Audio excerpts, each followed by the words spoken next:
So the first presentation by Dexter is going to address a problem that has been mentioned in the air quite a while, because this is one of the typical sources of high dimensionality. And he's going to talk about one possible angle of attack to such problems, I guess, right? Yes, that's right. So I want to thank you, Professor Donnan, for inviting me to give a talk here and organizing this spring school. It's been very good so far. This is joint work with Pine Tran and my advisor Clayton Webster. And what I'm going to be talking about is joint-sparse approximations for high-dimensional parameterized PDEs. And what this really started out of was we were looking at, can we take compressed sensing and look at recovering a function that is Hilbert value instead of the standard setting of compressed sensing where you want to recover a vector of coefficients in the real numbers or complex numbers. And so what happened was we realized that this is actually connected to the problem of joint sparsity, and I'll try to motivate that and give a thorough derivation of the problem and then methods we use to solve the problem, and then I'll show you some numerical examples and how we can recover these solutions to high-dimensional parametric PDEs with joint-sparse approach. Okay, so this is sort of a toy example I use to motivate why we care about sparse signals. So here on the left I have a picture of my dog, and on the right I've taken that picture, I've computed in a wavelet expansion of the original image in the biorthogonal wavelet basis, and then I've removed 99% of the coefficients so that only 1% of the coefficients remain. And if I zoom in, I don't know if it'll let me do that, hopefully, you can see that the details are quite nice in the original image, especially in the trees, but if I look, maybe you can't see too well, you see the leaves here, yeah. But if I look at the other image, a lot of the details are lost, especially in the smaller scales. And so this is the sacrifice that you have to pay when you're trying to work with sparse approximations. You lose maybe information on the smaller scales, but you still can get a really good approximation in terms of the global error and energy. So with 99% of the coefficients lost, I still have 99.63% of the energy preserved. And if I keep going, here now I only have 0.25% of the coefficients remaining, and it's still 99.23%. But you start to see even larger scale details are being lost, especially in the water here. And if I keep going even further, now I have, oh, I went the wrong direction. Now I have only 0.05% of the coefficients remaining, and you're starting to see the image really is starting to degrade, but the energy is still quite good. 98.64% of the energy is still preserved. If I go even further than that, I would be questionable if you could say that you could accurately identify the dog in the right-hand picture, especially if I continue to go, but the energy is still quite good. And the takeaway from this is that sparse approximations can provide good solutions to real problems. So here's an outline of the talk. I've given you the introduction. Now I'm going to go into joint sparse recovery, the problem setting, types of regularization we look at to enforce joint sparsity. Then I'll go into forward-backward iterations for joint sparse recovery. I'll give you a derivation, show you a convergence result that we've recently submitted to a journal. And then I'll connect this to parameterized PDE models. I'll talk about some polynomial subspaces, the kind of truncation errors you're going to get, sparsity and best S-term approximation.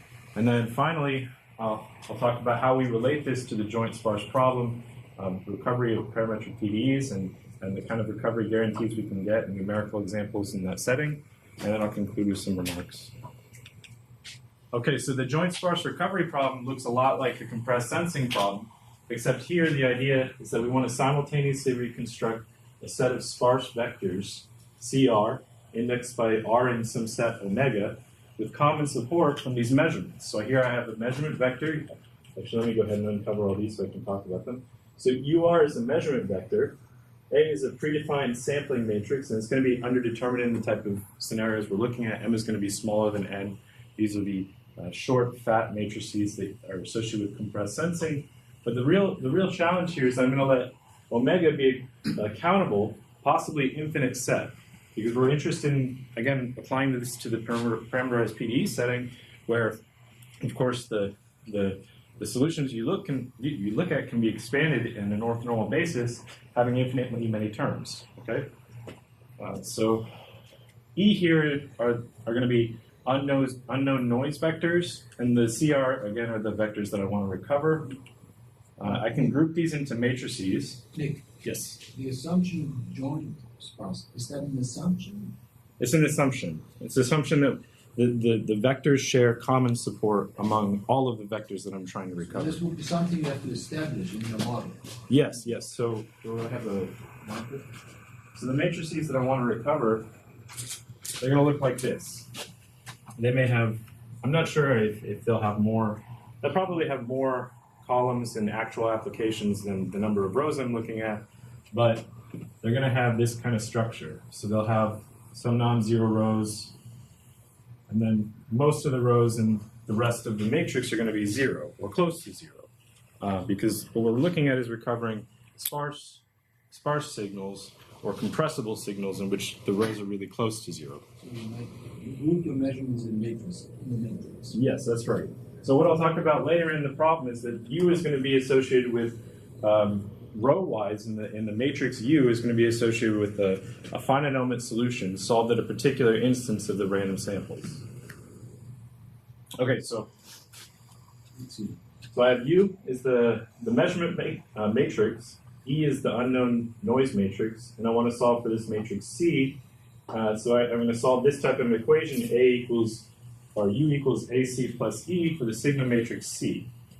And then the key, of course, is going to be that the joint sparsity implies most of the rows of C are non-zero because there's sparse columns and they have a shared support. Okay, so I can solve this problem by solving the related convex minimization problem. Here I'm going to minimize some norm, I'll call it the 2-1 norm, plus this data fidelity term. And these norms are defined in the following way.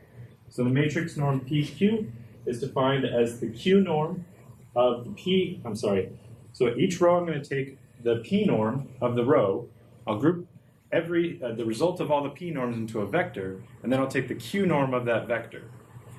Does that make sense? Yeah. Okay, so for example, the L2-1 norm would be the L1 sum of the L2 norms of the rows, and this norm is what's going to promote the sparsity in our regularization. The 2-2 norm here on AZ minus U is going to promote the data fidelity, so that the signal has to match the data in some sense, L2 sense. Mu is going to be a penalty parameter chosen depending on estimates of the error, but I'm going to assume in the analysis that mu is equal to 1. And of course this space is a Hilbert space equivalent to the space of L2 summable sequences in the complex numbers tensorized to the nth dimension with the standard direct sum norm associated with that Hilbert space when the rows are assumed to be L2 summable. Okay, so I'm going to repeat a little bit of material from Professor Burkle's talk, but basically in order to analyze these problems, this norm here is not differentiable, but this part is differentiable, so I need to consider the subdifferential. So the subdifferential of a proper function at a point x in the Hilbert space V is a set-valued operator defined in this way. So the subdifferential at x acts on f in the following way. I have for V in V, f of z is greater than or equal to f of x plus the inner product of V, z minus x for every z in V. And you can think about this in the way that Professor Burkles and Professor Bajaj were talking about on Friday, right? And that you have some convex function. So f proper means it is a convex function. Yeah, well, f proper means that it doesn't have negative infinity in its range.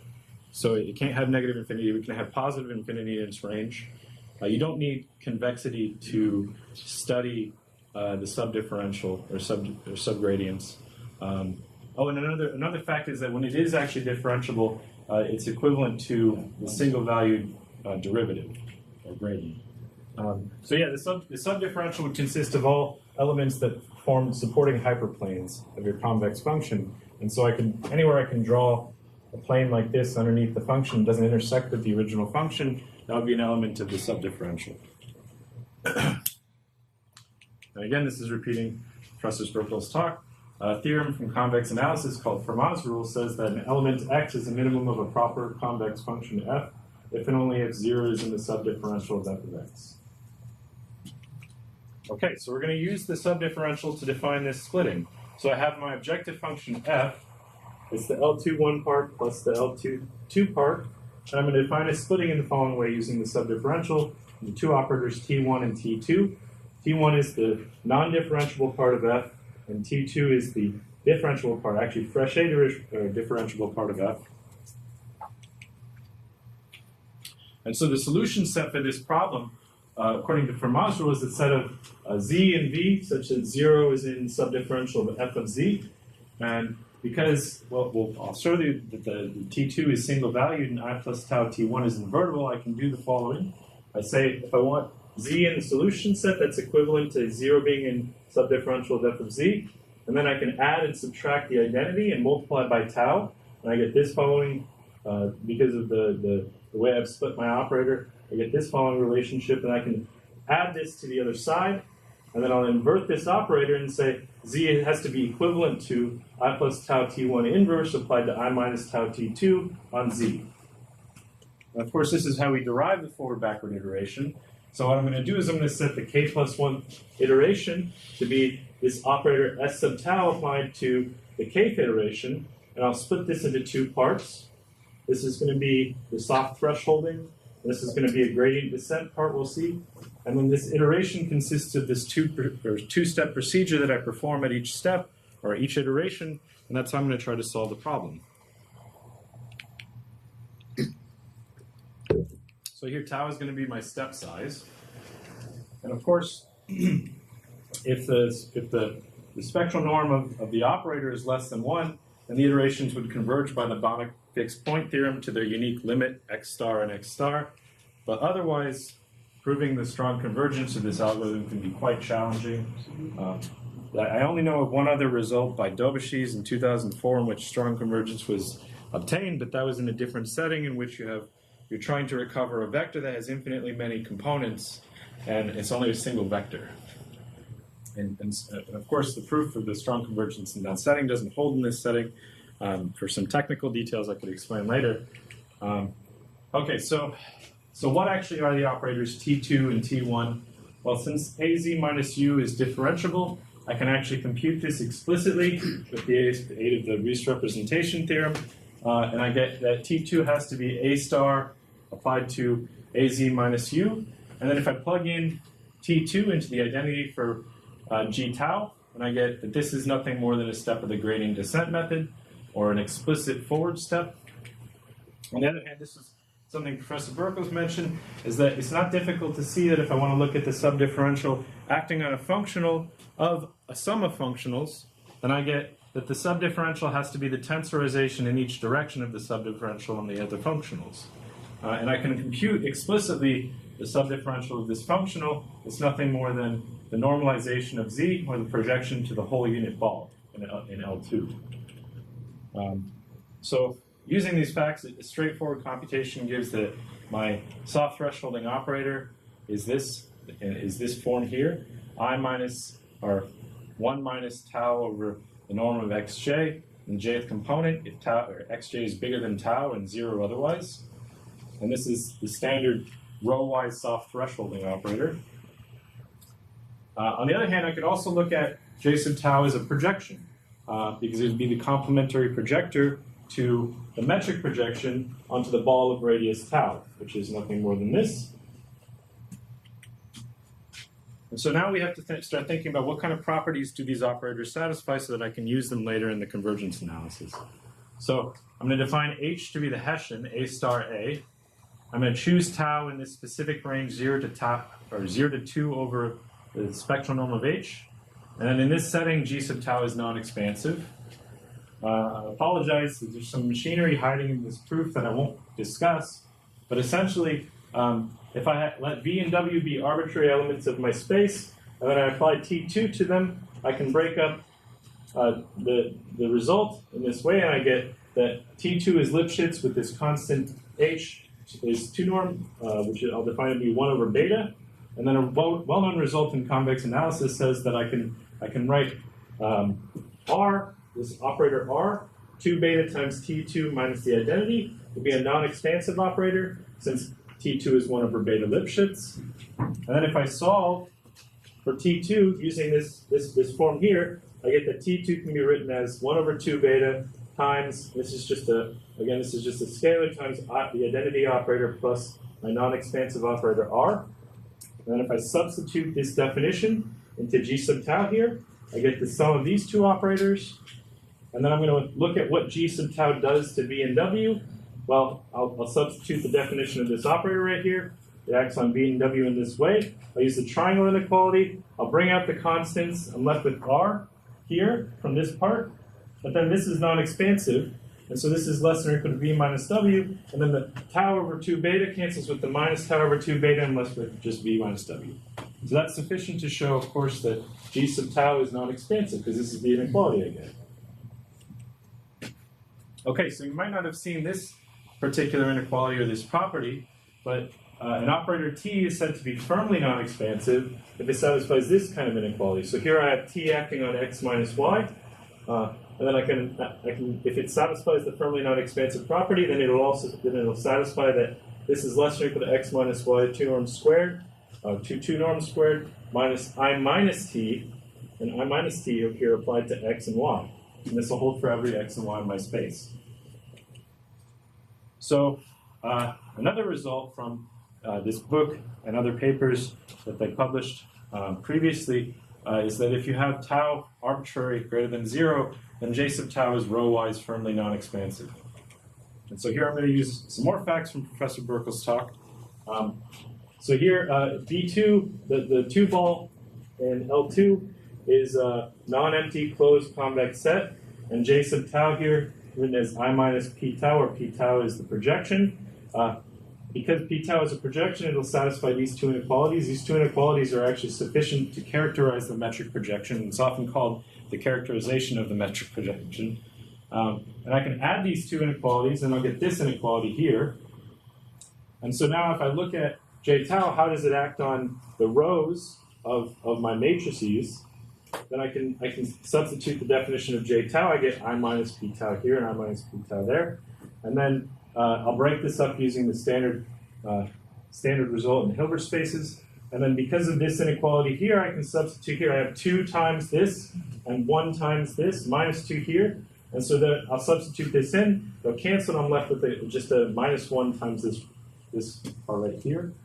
And this is sufficient to show that J tau is firmly non-expansive, since the P tau's here are equal to I minus the identity plus P tau, which is I minus J tau. This is a very short proof of that result. Okay, so now the main result that we showed in the last paper I submitted was that we have strong convergence of the iterates. So I'll call xj or xk plus 1 is the composition of my two operators. And this converges strongly to an element x star in the solution set from any initial guess. The sketch is somewhat technical, but I'll try to give you an idea of what we did. So basically, the first order optimality conditions for this problem imply that this is nothing more than the gradient part of the gradient descent algorithm has to be bounded by 1. So it's less than or equal to 1 in each of the components acting row-wise on the matrix. And so this will hold, this will hold for every x star in my solution set. Therefore, what I'm going to do is I'm going to partition the index set into 2 parts, the part less than 1 and the part equal to 1. And I'll have to be honest, I didn't come up with this idea. It came from this paper by Halian and Chang in 2008. And the funny thing is this is actually a paper just showing finite convergence results for this algorithm in the setting of just compressed sensing in the finite dimensional case. But the partition is very useful because of the first order optimality conditions and what I can do on the partition. So it follows from their analysis that you get finite convergence for every j and L is the set of indices that are a subset of the support of the true signal. So every element of L, every element associated with the subset L is going to have xj star from the solution set equal to 0. And the support of x star is going to be a subset of this set E. The union of the two sets is going to be my whole index set 1 to n. and this will hold for every x star and x star. I kind of find that to be a little bit remarkable in itself, that this partition is sufficient to classify the entire solution set. But what we do is we show an angular convergence result for the set J of J and E. So again, these two sets make up the entire index set. So what I'm going to do is I'm going to focus on the set of elements associated with norm 1. Using the firmly non-expansive property, I'll show an angular convergence result. The weak convergence has already been shown in a much more general setting for monotone inclusion problems. Monotone inclusion problems involving these monotone operators. So where you want to solve find a minimum of the sum of two monotone operators.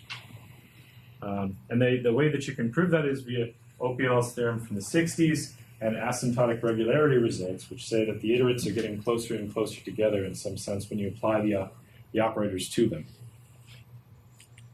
Okay, so the last step is, of course, to combine the weak and angular convergence to obtain the strong convergence.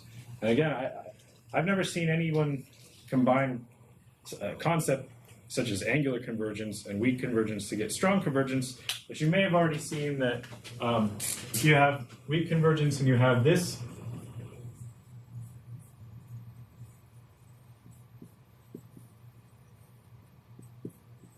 then you get strong convergence. And it turns out that angular convergence is enough to imply this fact. Okay, so if I apply the firmly non-expansive property to my operator j tau, and I use this fact again, then at every iteration k, and for every index in my set, I don't even have to look at the partition, this inequality will hold. And so what is this saying? It's saying the difference between the k plus 1 iterate and the true solution will be bounded by the gradient step applied to these two, and then, or to the previous iteration and the true solution. And because of the firmly non-expansive property, this will come out here in the second term. But then because I minus j tau is equal to p tau, I get this term. So this term is equal to that term. And I'll call this term cjk. And so what's going on geometrically is that there's two things that are very important in this picture. One is that these guys are all collinear. They all lie on the same line. The other thing is that this difference between these two things, I'm going to show that this cjk, this difference here, is going to 0, which will imply that the angle between the iterates is going to go to 0 as well. Okay, so if I apply the previous identity from the previous slide, and I sum over all the indices in my index set, and I find the sum of the cjk's c bar, and I apply the non-expansive property of g tau, and I iterate this k times, and I get that the difference at the k plus 1th iteration and the true solution will be bounded by this. This is from the previous slide, the firmly non-expansive property and the non-expansive property of g tau. I'll do it k times, and that's bounded by the initial error, minus the sum of the bars here from L equals 0 to the kth iteration. And of course, this is greater than or equal to 0, so I can add this to the other side. I'll get this.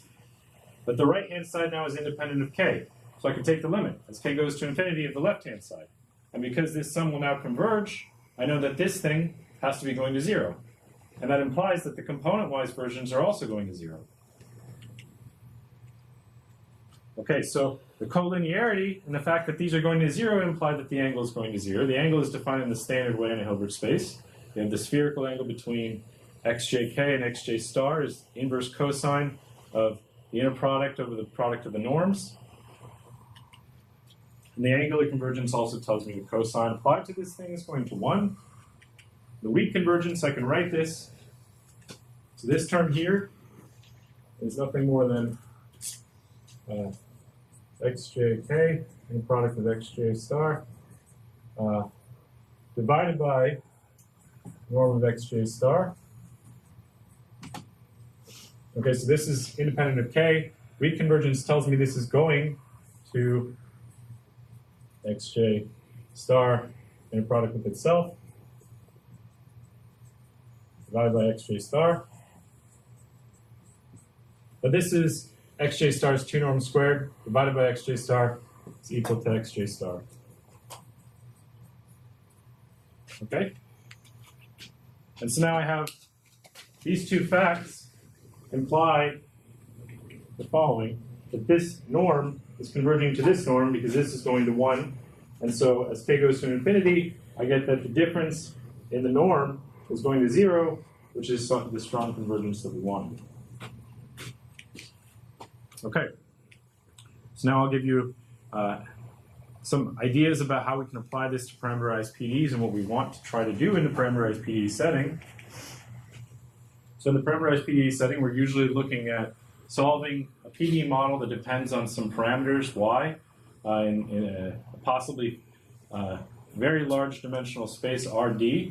And we want to compute some quantity of interest that also depends on u and y.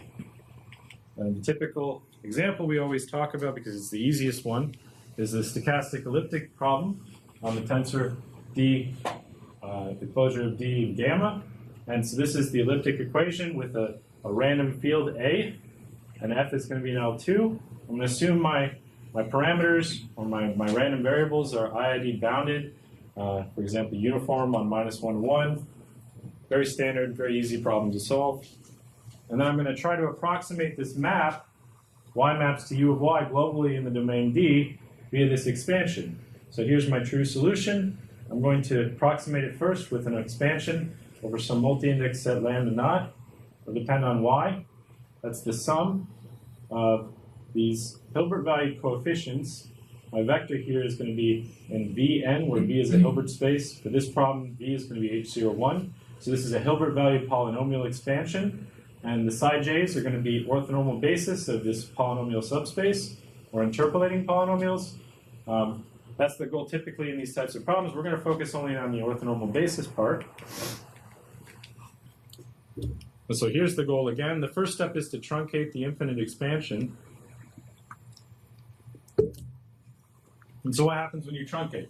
Well, some common choices of the multi-index set lambda naught are the tensor product space, the total degree space, hyperbolic cross space, Smolyak space. All of these are going left to right to mitigate the curse of dimensionality and the growth in the indices. But each one is associated with a truncation error, which I'll call eta sub lambda naught associated with the polynomial space lambda naught. And this error is nothing more than the sum of the neglected terms. So when I take this difference, I have the sum over j not in the lambda naught set, is cj's times psi j, which is, you could also think of it as a vector belonging in the complement of lambda naught. The problem is that these algorithms, the costs of the algorithms, not only does the cost scale poorly with the dimension because n grows very quickly in high dimensions, but the rates that you can expect to obtain in high dimensional problems also deteriorate with the dimension, usually with an exponent of 1 over d. And of course, the optimal choice is to choose the S most effective indices in this sum, but to minimize this eta, but this is in general unknown. This is what Professor DeVore was talking a lot about. Nonlinear approximations, where you choose these n or s dimension or s long series expansions of problems of the true solution. So when can we actually hope that the solution to these types of problems is sparse or compressible? Well, assuming very basic assumptions that are usually placed on these problems, like coercivity and continuity of my coefficient, holomorphic parameter dependence of the random coefficient, then the best S term approximation use of lambda s can be bounded by the error of a quasi-optimal approximation that satisfies a convergence rate that looks like s squared e to the minus 2 kappa s to the 1 over d. Here's where that dimensional dependence comes in. And kappa is going to depend on the size and shape of this quasi-optimal index set now, which will be defined in terms of bounds on the coefficients. And so the rho here, this comes from the regularity of the problem, basically the axes of a semi-ellipse in the complex plane associated with the regularity of the problem. There's a very nice paper by my collaborators in 2016 on analysis of these quasi-optimal approximations that I'm going to take advantage of when I eventually finish writing this paper to get convergence rates for this problem. This twiddle in front of the S squared does not depend on D. That means there's a constant. Yeah, there's some constant. Depend on D. Don't think it does. Does it? Don't think it does. I think I have to look into that a little bit more. It might depend on D. I mean, there are these D independent estimates as well. Yeah, yeah. You know that even for infinite D, because that doesn't say anything for infinite D. No, you're right. This is only... This is for frozen D. Yes, finite dimensional problems. For infinite D, you still get polynomial decay. Yeah. Yeah, in the infinite dimensional case, you get an algebraic rate. Yeah. That's right. That was the results. So there is something that happens when D Yes. goes. Yes. And in practice, the dimension does show up in the coefficient as well. I think you're right. It might show up. Okay. So, all right. So let's look at what happens. Do we actually get this in computation? So now here I'm going to try to solve the log transform Cahen-Levy expansion associated with some covariance kernel. But I'm going to, what basically that means is I'm going to take the exponential of the KL expansion. This is an 11-dimensional example of a correlation length of 1/64. But here what's going on here, I've plotted the coefficients with respect to the multi-index and the index set of size 400-ish. And then I've sorted them by the magnitude of the coefficients and the energy norm. And I've also done this point-wise. So here I took some points close to the middle of the domain, a little bit closer to the boundary, and then finally really close to the boundary. The interesting thing, I think, between these two pictures is that you get different decay. Well, you get the same rate, but you get different magnitudes depending on where you choose to look in the domain. So if I wanted to apply standard compressed sensing to these problems, I'd have to deal with this. This is something you can't get around. And a lot of people have been applying standard compressed sensing point-wise. So they take some point on a finite element mesh and they solve a compressed sensing problem, get an expansion at that point, and then say, oh, I did a very good job approximating a functional of the solution. But they don't talk about global approximations. And the real problem is that if you want to recover the best test terms somewhere relative to a large polynomial subspace, you're going to be fighting this issue if you do it point-wise. Okay, so if I wanted to solve this problem, it's reasonable to assume I could do this by solving a regularized problem that looks like this. But here I'm looking at now V1 norm and the V2 norm. It's the same as before, except I'm not taking the L2 rows of the sum, but energy norms of the vector Cn and the tensorization of Vn. So I choose an orthonormal basis of my Hilbert space, and I can expand the solution vector in the following way. I get this sum with the CJRs, or complex value, and I can group them into a matrix I'll call C hat. This is exactly the same space that we're looking at in joint sparsity. And then due to Parsifal's identity, I get that the VQ norm acting on the vector of coefficients in Vn is equivalent to the 2Q norm acting on the matrix in Cn by omega. So we can think of this solution vector C and H01 to the n as a matrix C hat in Cn by omega. And I might use these two norms interchangeably now in the rest of the talk. But actually, if you get an orthonormal basis for H10, is also not completely clear. No, it's not. But I'm just considering the case maybe where your problem is posed in such a way that it's easy to do to find a polynomial basis or something like this. Okay, so how can we actually set this problem up to approximate solutions to parametric PDEs? Well, in compressed sensing, we have the standard measurement scheme for polynomial approximation. This requires a multi-index set of lambda naught of size n, some random samples, m of them, drawn from a measure of rho. And these are, for example, Monte Carlo samples, and a bounded orthonormal system satisfying the orthonormality in some uniform bound. And then we set the matrix, the measurement matrix from the first couple of slides. In the jth component, it's going to be the basis function psi j evaluated in the ith component at the points yi. And so this is what we call a structured random matrix in compressed sensing theory. And then the right-hand side is going to be the row-wise, the solutions at my particular random samples yi.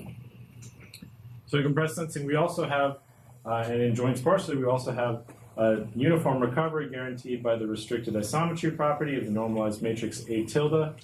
And so the RIP in Vn says that there exists a small constant delta sub Vs, such that for all S sparse Z in Vn, I get a similar type of RIP inequality, but now with the V2 norms instead. Another result that we've shown says that a matrix A tilde satisfies the RIP with delta S if and only if it satisfies this VRIP property with the same exact constant. And that means that if I want to look at the query complexity for complex valued signal recovery, I can expect the same kind of complexity result to hold in the Hilbert valued case or in the joint sparsity case with the same types of bounds on the lower bounds on the number of samples I'll need. Okay. So we've gone through the meat of the problem. Now let's actually talk about some numerical examples. So again, we're going to return to the stochastic elliptic problem on the unit square. I'm going to choose a very specific coefficient, depends linearly on the parameters. And then later I'm going to take the exponential of this coefficient like I looked at in the previous example where I showed the polynomial decay. So this is, if you don't know too much about KL expansions, this is associated with a squared exponential covariance kernel.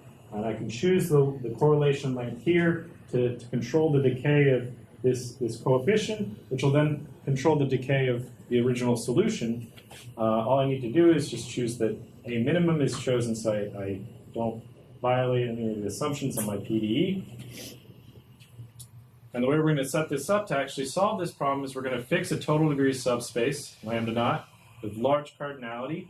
I'm going to increase the number of samples following this rule. So I'm going to take the cardinality, multiply it by k, divide that by 8, for k equals 1 to 7. So this will take fractions of n.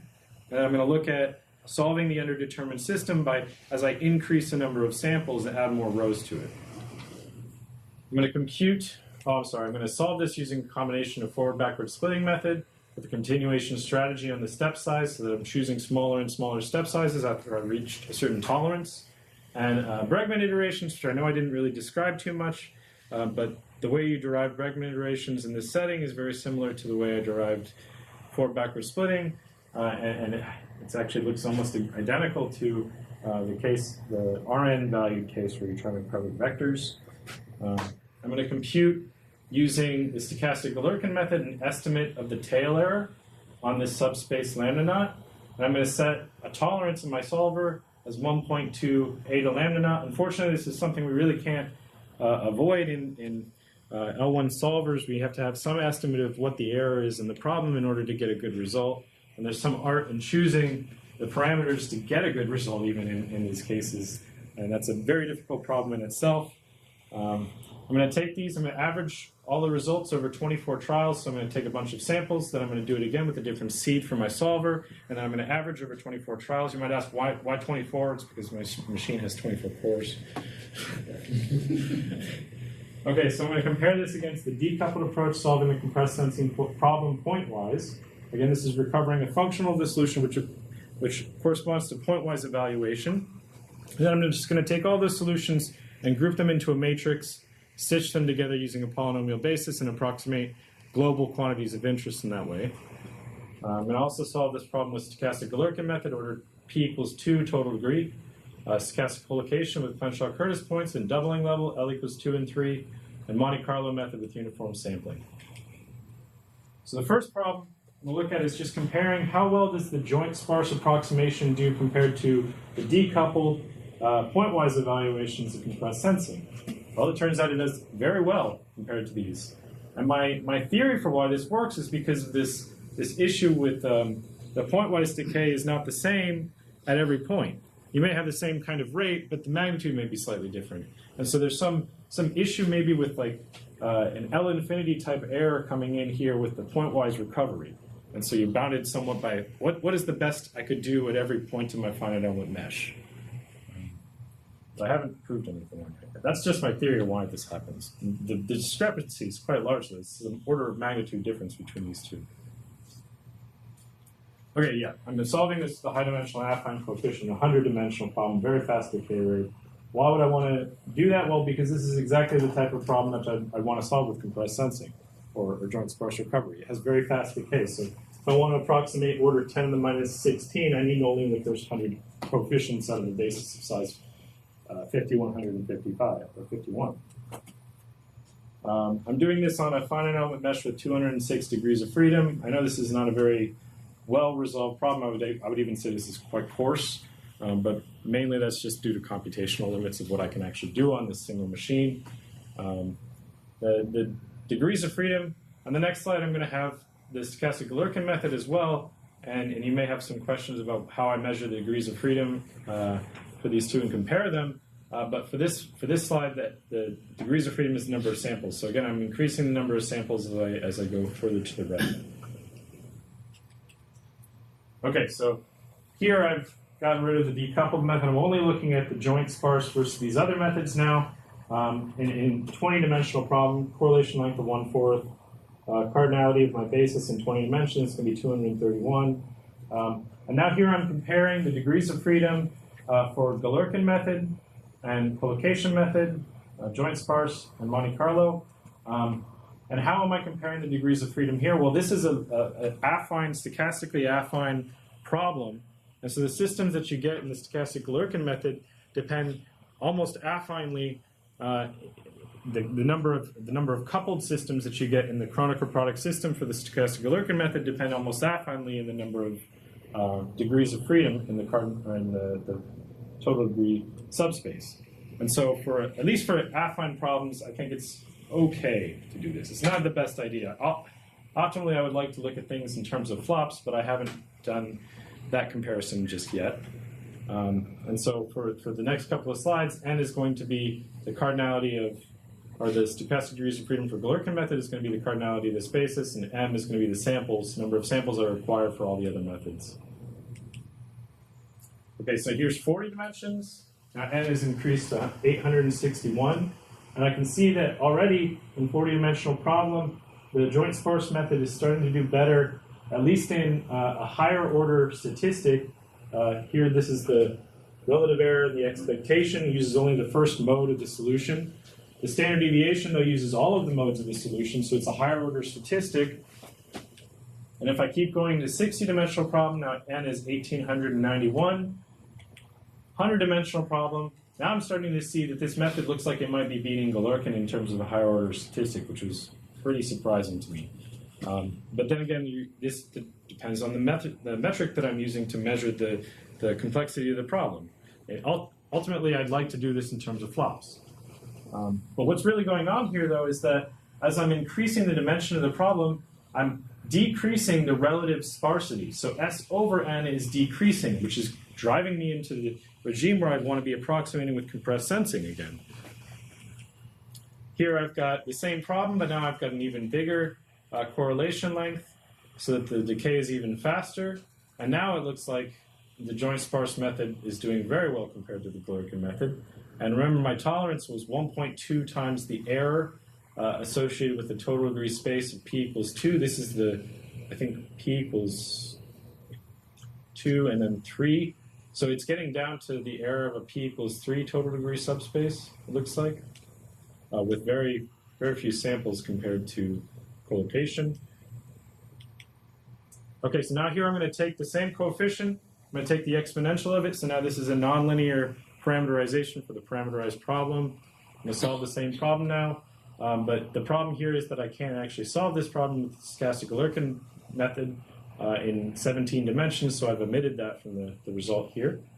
So 17-dimensional problem, correlation length of 1/8, total degree subspace of order P equals 4 with 5,985 basis elements. And because I chose a larger or smaller correlation length, I bumped up the number of degrees of freedom here to so that my mesh has a size of approximately 1/32. And it actually looks very good even now in the expectation compared to the collocation method using just the first mode of the solution and then the second or the second order statistic standard deviation does very well as well. And with that, I don't have any more numerical results, so I'll just talk briefly. So we've got some concluding remarks. We discussed the joint-sparse recovery problem, derived the forward-backward splitting method in the setting. I still think there's more work to be done on the convergence theory of these methods. We showed the strong convergence for forward-backward splitting, but we'd like to show strong convergence for Bregman iterations. I actually spent a lot of time on Bregman iterations, seeing if I can get a stronger convergence result than this, because the papers that Professor Osher at UCLA and his collaborators wrote on Bregman iterations, they use these kinds of geometric arguments in the way that they partition the space when they're looking for how is the iteration evolving. And I'd like to see if I could do something similar kind of in that setting as well. We showed the connection between joint-sparse recovery problem and parameterized PDEs. I still think I need more numerical examples, some nonlinear parameterized PDEs, more examples of linear versus nonlinear stochastic parameterization. These are some references that I've discussed in my talk. This book by Bauschke and Kombetz in 2010, Convex Analysis and Monotone Operator Theory in Hilbert Spaces. This is like my Bible in convex analysis now, and I think it's a very good book.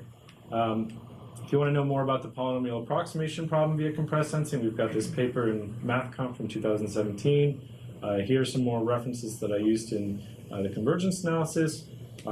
This paper by Doveshies, again, is the only other one I know with a strong convergence result for forward-backward splitting. Here's the paper by Helian and Zhang that I used for the partitioning scheme and some of the arguments for finite convergence. A paper by my collaborators on quasi-optimal approximations and some references for Bregman iterations. A really nice thing about Bregman iterations, it has this very nice error forgetting property. So what it allows you to do is you can solve the forward-backward splitting problems with a larger tolerance, and then it has this cancellation of all the errors at the end, and you get a very accurate result.